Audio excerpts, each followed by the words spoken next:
This is episode 3 of Cross Continent Chats. My name is Charlie Wayman. I'm from sunny, well, actually rainy today, Miami, Florida. And I am here with Rachel Bishop from Toronto, Ontario. Hello, everyone. I will be hosting today, and then Rachel will be doing it next week. So why don't we get started? You ready to go? I'm ready to go. Okay, so we had very exciting news in the football world, meaning soccer. We had the English government, the government of the United Kingdom, say, "Hey, by June 1st, let's work to get the English Premier League back open," which is fantastic because of fans, because of Liverpool hopefully winning the title, which they probably will. So I will be a very happy man and drinking Carlsberg and singing songs all day because it'll be wonderful. But what I find really most interesting is the relegation battle. So, Liverpool are 25 points clear atop of the league. Yeah, and they're going to win. It's a foregone conclusion. Exactly, and it's fantastic. Sorry, United fans, but it's not your year, and it's not going to be your year for a long time. Don't apologize. Okay. So the most interesting thing here are the bottom tier teams, the relegation battle, because that's really what's going to be interesting. Because even though, with how this is going to go, relegation might not actually happen, but the bottom teams don't want to be 20th. So who do you think's going to make it? Through Premier League next year? Yeah, so let's say they have a relegation. Who do you think's going to make it of the teams? Whichever teams aren't, I would say at the bottom right now, I think it's Norwich, Watford, and I don't remember the third one, actually. I haven't checked in a while, but I know for sure Norwich and Watford are at the bottom. I'd imagine they'll stay at the bottom. What's interesting is that I actually read that the championship might return before the Premier League just because of logistic reasons. So that would be interesting to see too, because they have a pretty tight battle going on for promotion.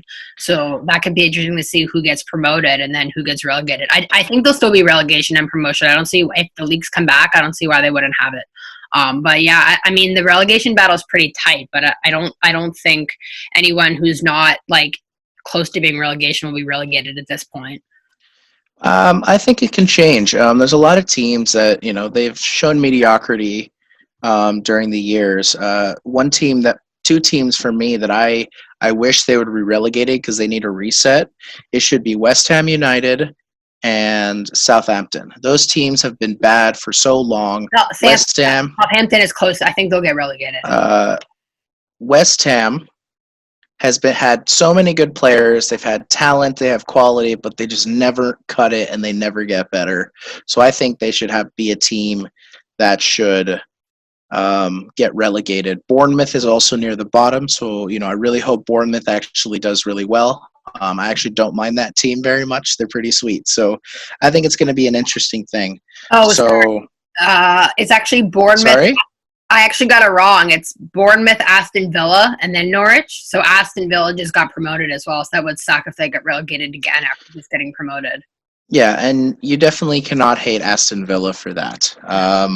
But it's very tight. Bournemouth, Watford, and West Ham are all tied with 27 points. And then Brighton is just 2 points ahead at 29. And then Southampton is 5 points clear at 34. So yeah, it's probably going to be between those 6 teams, I guess, right? Between those 6 teams, I guess, right now. Which is why I said that this was going to be an interesting battle. It's really going to be interesting to see because nobody wants to be in those spots, regardless of what happens with the league, whether if there's no relegation or if there is. So that's kind of. Even though I know my lads are going to win this title, those are the games I'm really going to focus on and I'm really going to see because that's honestly where the best football in England comes out is the teams that haven't done as well in the Premier League, but they're playing their hearts out just to stay in the Premier League. Yeah. That is where the best football and the best moments come from, in my opinion. Or conversely, in the championship, I was reading about some of the playoff games that have happened in the championship in the past, and apparently there's a crazy game between Leicester and Watford, I guess, like in 2013 or something, in the semi-final championship and then whoever won would go to the final to try to get promoted. Watford went, but they ended up losing 1-0. But that sounded like it was a crazy game. So conversely, on that side of things, that could be really, like, those games could be really good too, especially teams that are in the playoff, because they don't automatically get a spot. So they're trying to fight to get promoted through all these, games and sudden death games and things like that, which could be really interesting. Indeed, but the one in the championship for me that's really, really, hit me hard is Leeds. Leeds United hasn't been in the Premier League in a long time, so it's just nice to see them come back. Yeah, they're doing and make well. a difference, make an impact. Leeds are actually quite an exciting team. If you look how they play, they have a very nice attack. They have a very nice form of creativity, especially in their midfield. They're quite something. And it'd be nice to have two teams from Yorkshire also in Premier League, Leeds and of course Sheffield, because it'd be a cool rivalry to see that. Because we see like the Merseyside Derby. It'd be nice to see like two Yorkshire teams also as well. Yeah, that would be nice. The Yorkshire Derby. You haven't heard that one in a long time, folks. You haven't heard that one in a long time. It'd be fun. Yorkshire's also great too. I like it better. Great place. Oh, that's good to know. That's good to know. So I'm gonna segue into North America here, across the pond. The NBA, as being a pretty progressive league in their own, they're doing something quite interesting, which is they are asking their players to their opinions on whether we should ask the season or not. So it's not necessarily the executives, it's not the GMs, it's not the owners, it's not any of that. They're asking the players, should we resume or not? And I think this is really neat. I think it's something. It adds a whole dynamic to it, and it adds just a whole topic of conversation. Because obviously, players want to play. It's their livelihood. They make their gazillions of dollars playing basketball or playing soccer or playing whatever their sport is. So I'm wondering, do you think, let's say the NHL, do you think the NHL should do anything like this? Ask the players. Yeah, ask the players. I mean, I think in the NBA, I feel like the reason why they're doing that is, I could be wrong, you know more about basketball than I do, but I feel like there's more of a connection between the owners and the players in the NBA, and in the NHL, there could be a very big disconnect. Like, the NHL players, like, the NHL has seen, 4 lockouts all under Gary Bettman, because the owners and players can never agree on stuff, right? It seems like there's a lot more discord between the two groups. So I feel like the NHLPA, that's the National Hockey League Players Association, if they were to be asked, I think, they'd be very different from what the league wants. And the league, of course, wants to resume because of revenue. But this isn't the NHL and the NHLPA. This is the NBA Players Association asking the players, period. So it's not the Bill Daly's, it's not the association people. It's just the Players Association is asking Chris Paul, LeBron James. Oh, the Players Association is asking them.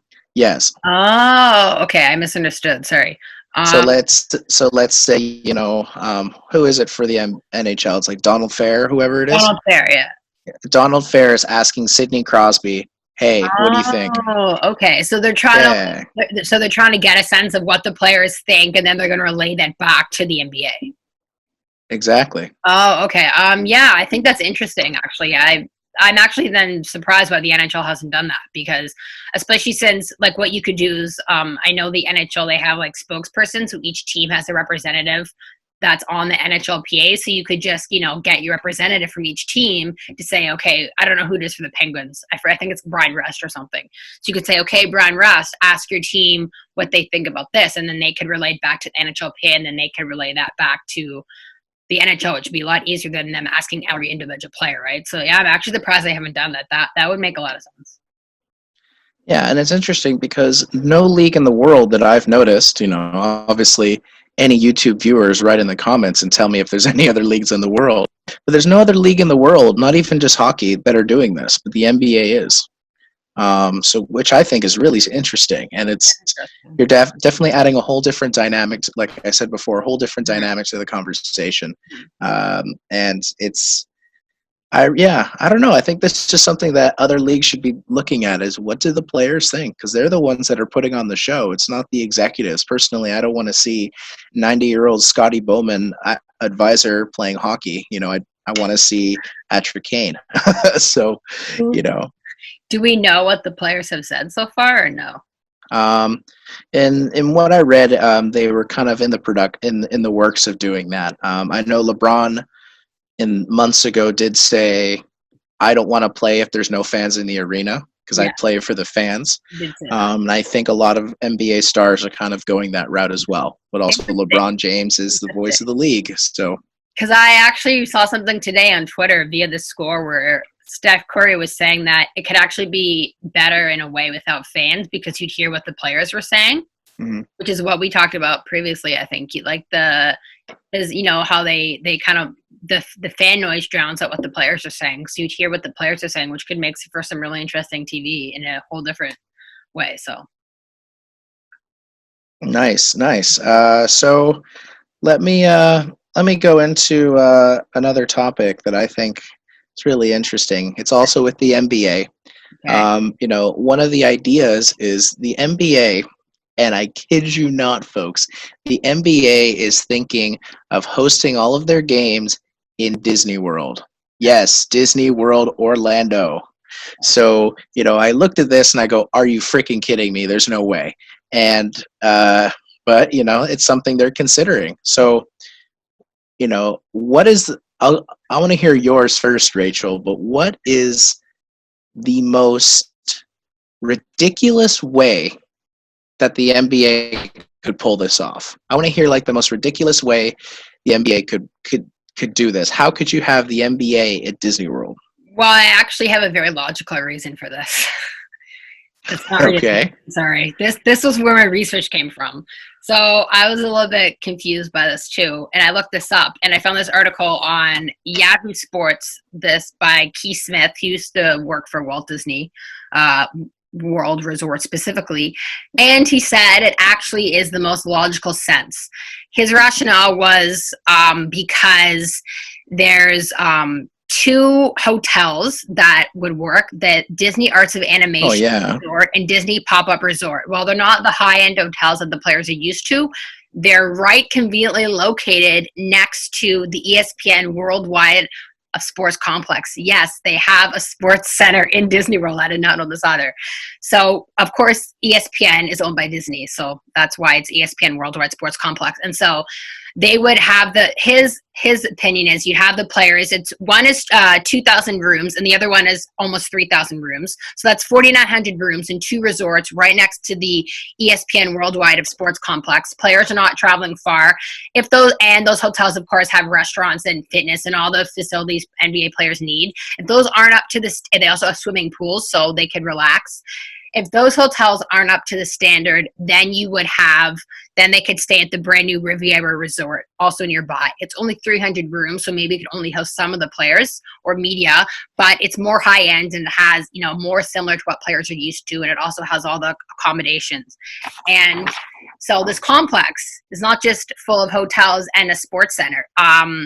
Because, of course, the NBA wants to host all their games. So they have something called the HP Fieldhouse, which is already set up to host high-level basketball because every year it hosts the Invitational College Basketball Tournament in the fall.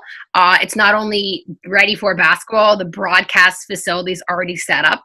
So you don't even have to do any of that. You can just set it up to go on ESPN, which makes a lot of sense. Then there's also the Visa Center, which is not made for basketball, but you can set it up to house as many 6 basketball courts, or you could have a stadium style, like one, if you wanted a bigger one. Again, you could make it broadcast ready. It's already broadcast ready. The last one is actually called the Arena. It's just called the Arena. And this is actually built to host the national cheerleading and dance championships, which happen every year in Orlando. The university national championships, not the national ones, because there's 2 different ones. One actually happens in Daytona, the other one is in Orlando. But anyways, and this could easily again be changed for basketball.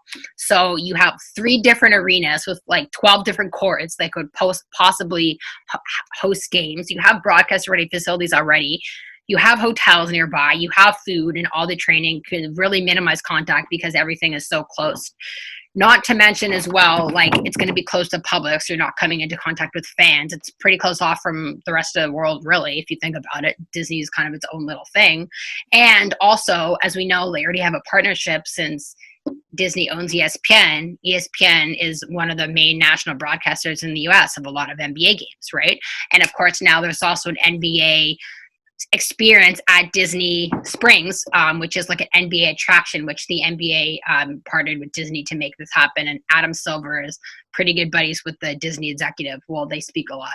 So this would actually make a lot of logical sense. So I don't really have an answer for you of how ridiculous it could be, because if you think about it, it actually makes a lot of sense. There's also several hospitals nearby as well. So Disney World makes a lot of sense to host NBA games. That's my answer. Well, that is a very long and thorough answer. Who knew that they had all of that? But I'm also not surprised that it's Disney. But that's still not to question. How ridiculous can it be?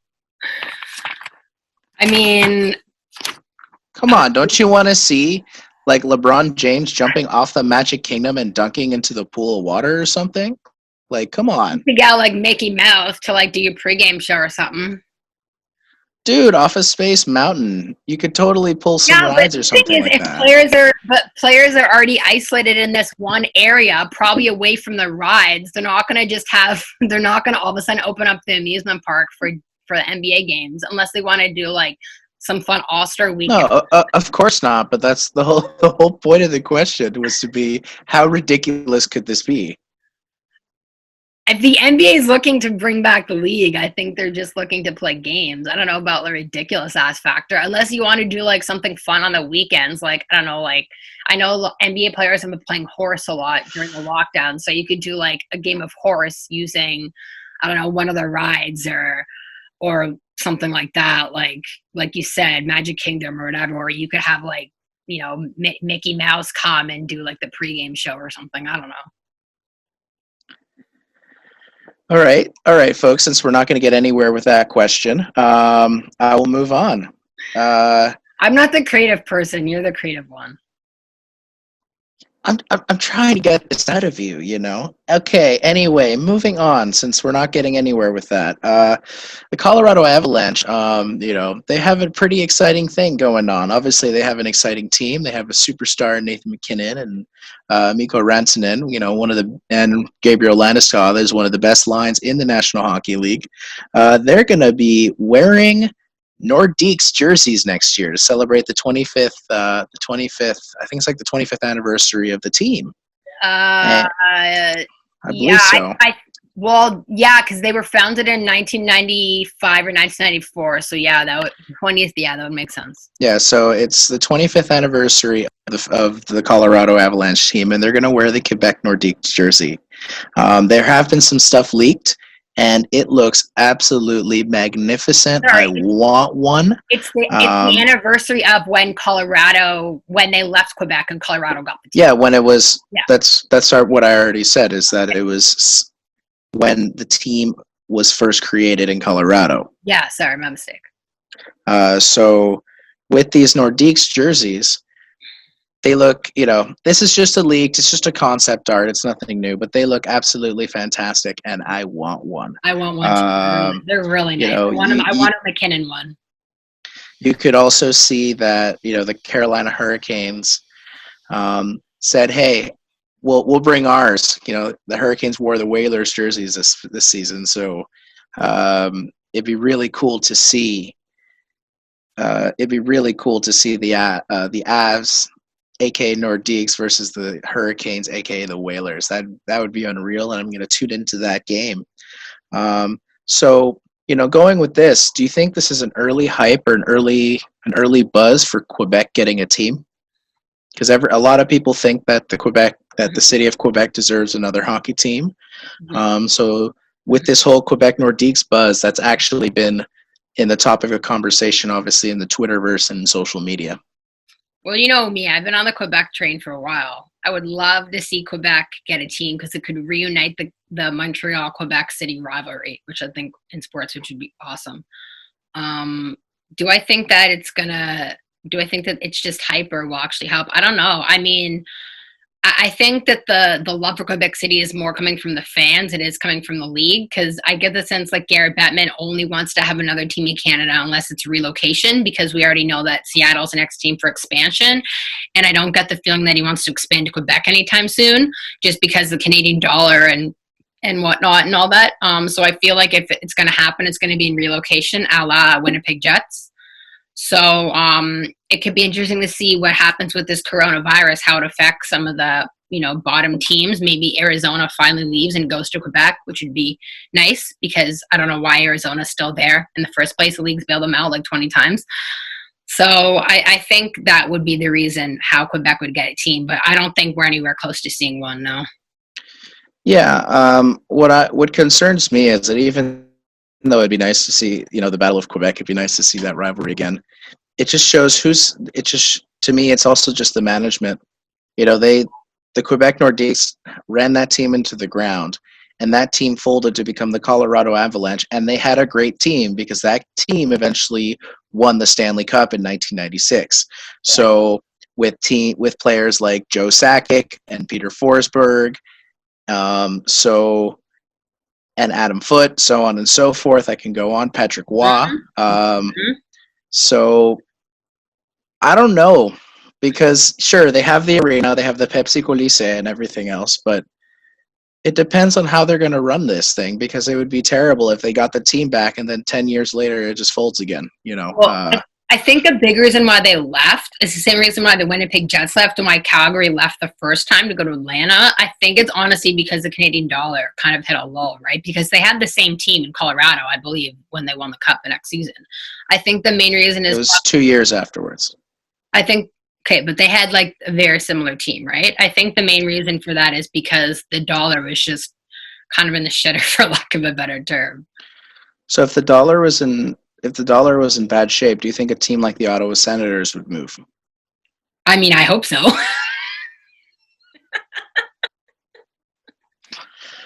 Yeah, I think it's time for that franchise to move and go somewhere else to greener pastures. The problem is, unless they get an arena downtown, which the city keeps blocking, or unless they get a new owner, they're never going to be successful. So yeah, that's the problem. And Melnick is never going to sell the team. So yeah, I don't know. I really don't blame players like Erik Karlsson and Mike Hoffman, even though they left because of their little spat. Yeah. I don't blame them for leaving, because Mike Hoffman has been a consistent 30-goal scorer with my Florida Panthers, and Erik Karlsson has surprisingly been lackluster in San Jose. Or Daniel Alfredsson, arguably the best Ottawa Senator ever, and they wouldn't pay him, which was just ridiculous. And then he goes with all the, and then he semi-retires with all the Swedes in Detroit. Now, for the sake of like all the Ottawa Sens fans that might actually tune into this, let's stop talking about the Ottawa Senators. Let's stop talking about the Ottawa Senators. I want to go into something that you actually mentioned today, and it's TSN came out with this best Team Canada all-time roster. It did. And I saw this roster, and I did see a few problems with it. Especially on the goaltender and on the goaltender side of things. I saw a problem with it that I agreed with you on. So, but you know what? What are your thoughts? I think you're talking about Roberto Luongo, correct? Yeah. Yeah. So I thought that Roberto Luongo should have been named to the team instead of Carey Price, because he was on 2 Olympic teams. Price is only on 1. And Luongo's only the starter for one of them, but nonetheless, he's still won 2 gold medals. And he's just overall he's a better goalie than Carey Price. Like if you look at his career and internationally and in the NHL. So that was my main criticism. I'm sure everybody in Montreal is just stabbing the computer screen right now because you're hating on Carey Price. Yeah, but Luongo's from Montreal, though, so. Yeah, they're going to pick Carey Price over Roberto Luongo at this point anyway. Because Luongo played for the Canucks. He did not play for the Habs, and Carey Price is the starting goalie for the Habs. And he's from BC, so a little switcheroo.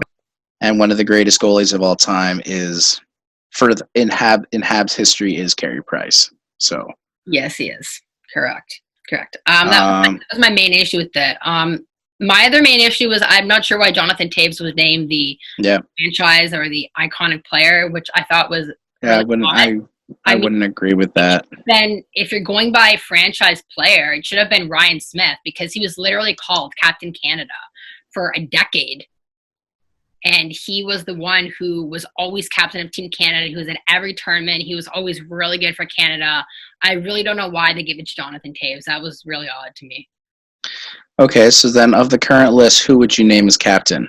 Or like the all-time whatever, you know? Like the Who would take Taves' spot of that title? of the current of players who were named to the team. Yeah, of that list itself. Okay. Of that list, I mean, I would go Chris Pronger. He's the only NHLer to play in all 4 Olympics. Yeah, I was. Pronger. We have synergy on this question. Definitely Chris Pronger. I definitely 100% agree with that. Chris Pronger should be captain, the all-time captain or whatever of this team. I think it's an interesting thing, and let's look at the all-time captains. Who would it be for the Russian team? If the Russians made a whole team, who would be the captain for it? All-time greatest team. Are we including Soviet Union or just Russia in this question? Soviet Union, sure, why not? That's a tough one. It's a hard one. I figured I'd give you. I honestly don't know. Yeah, that's really hard. I guess we can't pick goalies for that, right? I know who you're thinking of, but not Tretiak. No. Can't pick goalies. Okay. Yeah, no, not Tretiak. Because he's the only one I really can think of. Another one, I guess, that was kind of huge in terms of one of the players would be one of the members of the KLM line. So Mark Karov, Larionov, and Konstantinov, I think. Can't remember. One of those guys, because that was such an iconic line for them for many, many years. So maybe one of those guys. Yeah, my initial thoughts when I first thought about it was Sergei Fedorov. That's a good one. That's one of my initial thoughts. Really? But a player that, if you look at his point production, and he's been, in my opinion, he's also shown his aggressiveness and his grit and his style. Oh, I know. And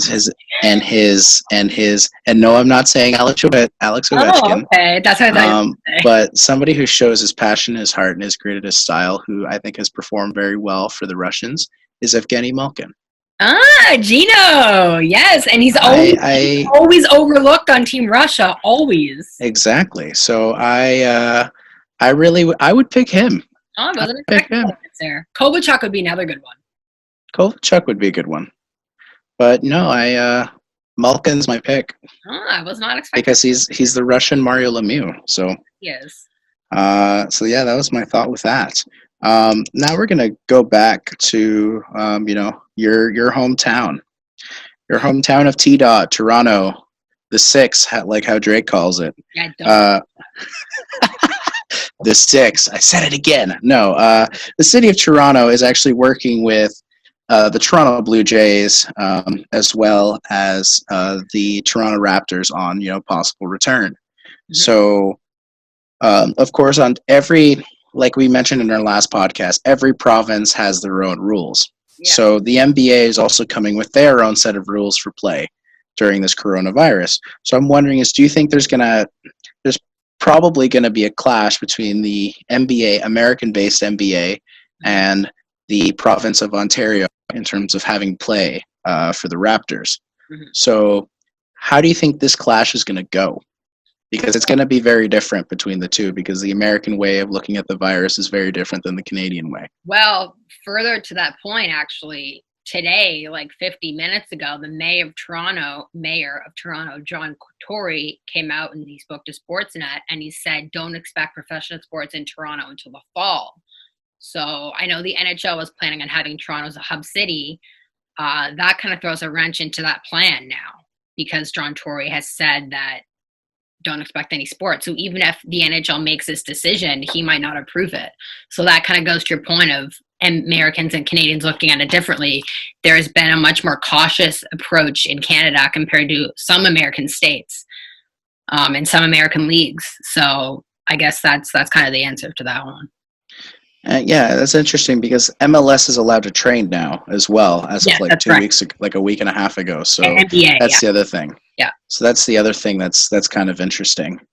And yeah, I don't know. So do you think the Toronto Raptors are going to have to play their games just somewhere in the U.S.? Because that's going to be hard to have the one Canadian team play out of Canada for the rest of the season. I mean, it's kind of wrong, you know? With the fact that Trudeau has said if teams want to come to Canada, they have to self-isolate, and the fact that John Tory has said that don't expect live sports in Toronto anytime soon, it kind of makes sense they might play in the U.S., especially since a lot of the team is actually still there. And do players really want to have to isolate for 14 days to like when they get to Canada to play a game? It's players. It's harder in the NHL because there's 7 teams, but when there's only one Canadian team in the NBA or in the MLB, it'd be a lot easier to just say we're going to play all games in the U.S. So that could very well happen, yeah. And then if you could pick a city, where would you pick for them to play in? That's a great question. I would pick Miami because then I can just watch the games.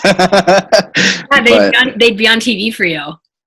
Yeah, fantastic. I'll take it. I mean, you know what? They might actually be in Florida because I feel like Florida and Arizona, they've been the 2 sports that have said we're ready and open for professional sports.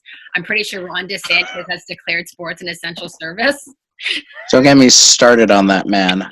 So if Ron DeSantis has his way, they'll all be playing in Florida. So that actually is not a bad idea. Yeah, but he was so good as a mayor, and then as soon as his virus hit, he's been an absolute disaster and just a Trump follower. So it's like, yeah, but he is a Republican, so. Yeah, but not every Republican's a Trump follower. No, but you can't label every single Republican in the United States in the same group. But he's very popular amongst Republicans, I will say that. Because they have to. Yes. Because they have to. I'm not Republican in any way, folks. Just letting you know.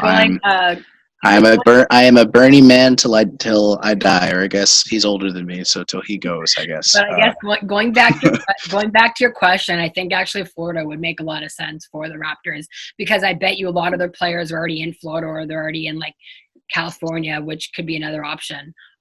Yeah, that would make more sense than having them in Canada, especially if they're gonna have to self-isolate. True. Evgeny Malkin's in Miami.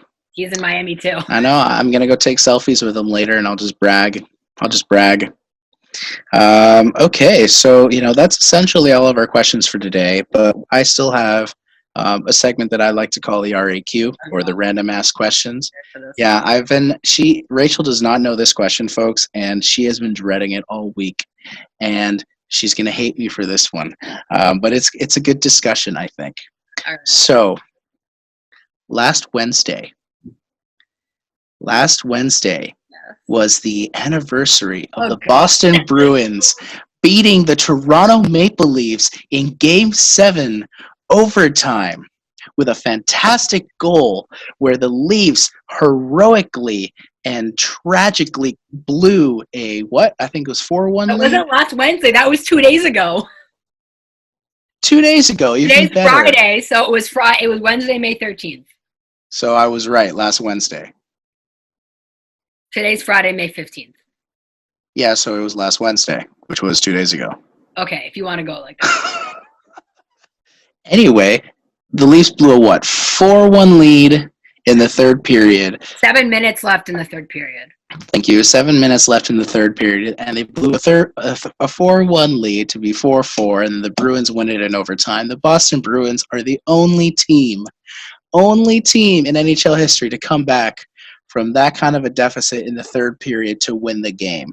Yes. So the question for you is, and this is such an amazing piece of NHL history, and I know everybody in Toronto this is the day that they regret the most because the Leafs did the ultimate Leafs thing to do. The actual question is, if you had the signed jersey of who was the player that scored the goal? Patrice Bergeron.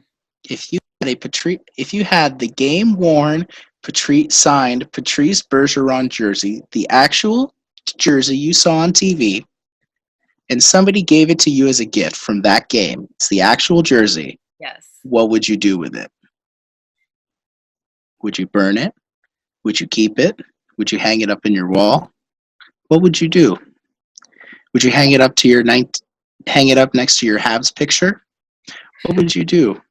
And She's a Leafs fan, folks, and has a Habs picture. Just letting everybody know. Okay, my parents got it from their friend. So, what would you do? You said it's signed or it's not signed? Signed, game worn. So it's the actual jersey from the game. The jersey he scored the goal in. What would you do with it? If somebody gave it to you as a gift. I'd probably shove it in the back of my drawer. I wouldn't burn it. I would keep it. You would keep it? Yeah, but I wouldn't display it. But I'll tell you why I would keep it. Did you hear that, Toronto? She would keep that jersey. Well, first of all, I'm not going to burn a $200 jersey. That's a waste. Second of all, I do actually NBA. I do actually really like Patrice Bergeron, despite the fact he plays for the Bruins. He is really classy, and I actually do really like him as a player. He's the only Bruin I like. So if it was a Brad Marchand jersey, I believe you like David Pasternak as well. Okay, that's true. But you like Torrey Krug. Torrey Krug, I'm not a huge fan of Torrey Krug. It's okay. You like Charlie McAvoy. You like Tuukka Rask. Well, that's another Leaf moment. Anyways. Yes, that's right, Tuukka Rask. We're not going to get into that. It's another Leaf moment. So you would just shove it in the back of your drawer, never to be seen again. I would keep it, but I would not display it. I'd put it in my drawer somewhere at the back, because it is, even though it was against the Leafs and it's really embarrassing, it is a piece of history, and that is a priceless item. That is a piece of history that no one else has ever done, probably never will do again. And it's a priceless piece of history that it's kind of, you could look back on it and you can say, oh, one day tell your children and say, let me tell you the story of this jersey. But I would not wear it. I would not display it. But I would keep it somewhere and put it in my drawer at the back and try to like I tried to do with those memories, put them at the back of my brain. Oh, I would just find it and hang it outside your house. Yeah, I know you. That's me. But anyway, and cool. So that's kind of the end of our questions. I just want to end on one note now that I've riled you up about this moment. And it is the greatest line ever done by a sports team. Maple Leafs forever. And with that, folks, thank you so much for tuning in to episode 3 of Cross Continent Chats. This is Charlie from Miami. This is Rachel from Toronto, Ontario. See you next time.